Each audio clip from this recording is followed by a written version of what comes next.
Hey, welcome to my kitchen. This is Mandy Horan here, and I'm going to help you with some time-saving cooking tips. One of the things that I like to do is multi-cook. I'll get in the kitchen and just make a huge mess, but I'll cook a bunch of random, sometimes meals, sometimes just some random things. I'll make a pot of rice or some oatmeal or stir-fry some veggies or roast some beets or make some chicken dinners or something like that, just so that it's all there in the fridge so that when I'm running short on time, I have some healthy options that I just are ready to go with. My original plan, and I'm still going to do this, was to show you how I make turkey meatloaf and turkey tacos at the same time, just with ground turkey, but they don't have that very easily accessible here in New Zealand, so I had to change plans, and I'm going to show you, I think I'm going to go with one of my favorite meals actually. It's chicken thighs with mustard, almonds, and paprika. Piece of cake, super, super, super easy weeknight meal. It's juicy, it's yummy, it's so good. Could also cook up some chicken taco meat at the same time. That's going to be great in wraps. It's going to be great on top of salads. Mix it up for dinner one night. It can do a bunch of different things. I'm going to make a side of couscous, and I'm also going to make oatmeal as well, so that I have some oatmeal ready to go. I don't use the instant microwavable stuff. Most of that is all full of sugar, especially when you get into the creamy strawberries and cream, peaches and cream, and the maple and brown sugar. So I do it plain, and then I spice it up with spices and gingers and things like that. So I'll show you that.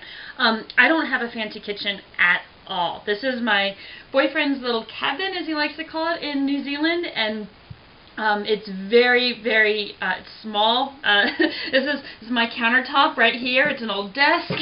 So yeah, but I can manage it, and I know that you can too. So I'll take you over to the rest of the kitchen. I'll show you some of the stuff that I have set out, and I'm probably going to do these videos in little pieces so that YouTube will only let me upload about 10 minutes at a time anyway, so it'll work out better that way. What my goal for you is to actually do this with me. Don't just watch the video, but put it on there and let's do this together. Let's cook together. So get your laptop out, put it on YouTube, download these videos, get your ingredients ready, and put the dinner together. It's 1 o'clock in the afternoon right now, so I'm not making anything that I'm going to eat right this second. It's raining outside, I have some time, and I figured, you know what, I might as well get some of this stuff taken care of so it's ready to go. That's sort of the way that I deal with my life. Like, I don't, just because dinner time happens at 7 doesn't mean I cook every night at 6. It just doesn't work out that way, and it probably doesn't work out that way for you either. So, let's see, I'll take you on a little tour, show you what I have. Here we go. So, over here, this is the ingredients that I need for the chicken, paprika, mustard, honey, chicken and tacos. I have some beans and stuff, some an onion on the side. Probably make some couscous and some oatmeal. Here's the kitchen I'm working with. Alright, all I have is 2 burners. That's it. So 2 gas burners, a tiny little oven. I already have it preheating right now to 350. So go ahead and preheat your oven to 350, or in my case 180 if you are in Celsius land. You're going to need a couple pots for today. So I'm going to make the oatmeal in this one, and I'm going to attempt to make the couscous in this one. We'll see how that goes. And we don't have 2 decent-sized pots here either. Chris doesn't cook much. The roasting pan for the chicken and mustard, you'll need that. And then the frying pan for the chicken tacos. So let's get started. Let's see. Okay, I need the chicken. Hold on. Okay, hopefully you can still see me. Pretty good. So what I have here is I have chicken thighs. They're boneless and skinless, and they're the cheapest thing that I can get here in New Zealand. Food's really expensive over here. This one is $14 a kilo, so that's about 7 Kiwi dollars a pound, which works out to be about $6 a pound for chicken thighs, and they're nothing fancy. They're not free range. They're not organic. They're just chicken thighs. Hold on, I need the pan. Okay, so this is super duper duper easy. Take your chicken thighs.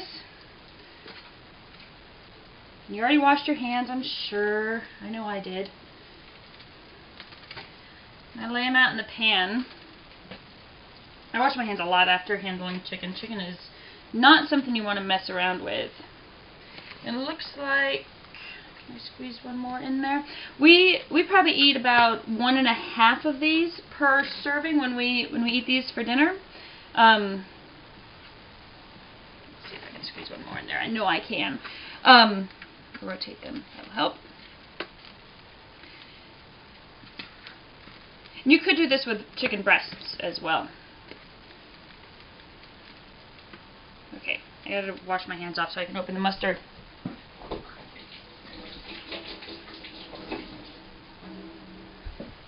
Alright, I'm back. Okay, so I have some Dijon mustard and some honey mustard. Honey mustard has a few more calories in it than the Dijon mustard does, but I just use a little bit. And I'm so not really a measuring type of person.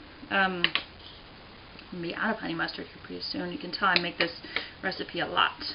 It's actually one of Chris's favorites because it's so easy to do.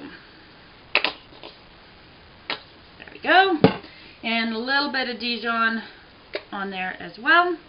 I didn't used to think that I liked mustard. I was a mayonnaise girl on my sandwiches and stuff. Realized that mayonnaise really does not help me when it came to reaching my fitness goals, and so I was like, alright, I'm going to learn to like mustard, and started using it, and I'm like, you know what, there's actually more flavor in mustard than there is in mayonnaise, in my opinion. So, salt and pepper. Sprinkle a little on top. I do use sea salt. I do prefer the taste of it over regular salt, and I've done a little bit of research on it as well, and I do believe that there are benefits to it, but I don't have them all memorized right now, so forgive me on that one. Just a little bit. You could skip the salt if you wanted to. That's no big deal. I use my fingers. I like to get messy in the kitchen. It's more fun for me that way, so mix up the mustard on top of there. You could use a spatula or spoon or whatever, but I'm a bit of a messy cook. I kind of like it that way. Alright. But you can use a spatula or whatever, it doesn't matter. Okay. Hold on.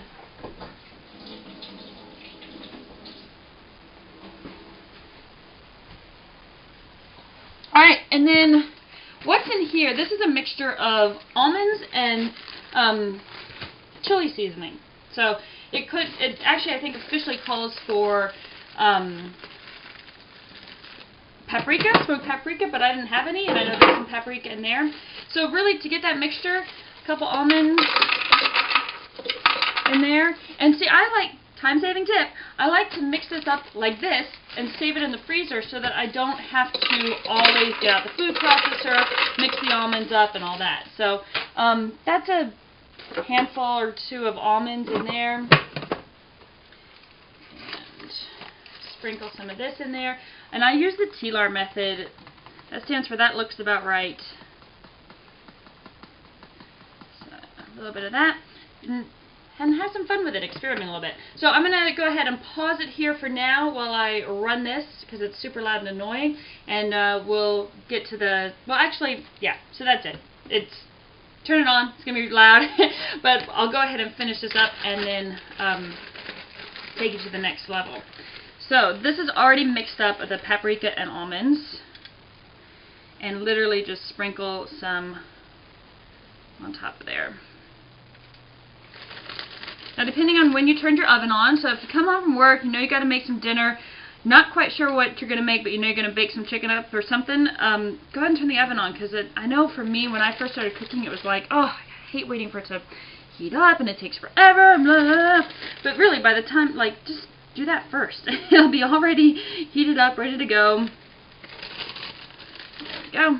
And that's it, okay? So that's, what, 5 minutes to put all that together. You pop it in the oven. This is probably going to take maybe 20 minutes or so to cook, because they're all close together, so maybe 15. Just keep an eye on it. You want to make sure that it's cooked all the way through, so the juices are running clear. And I still cut into my chicken just to make sure. And don't overcook it. It gets all dry and gross and nobody wants to eat that. So once it's white all the way through, I eat it. It's good. I know. Alright, so that's it for that one. Press and pause.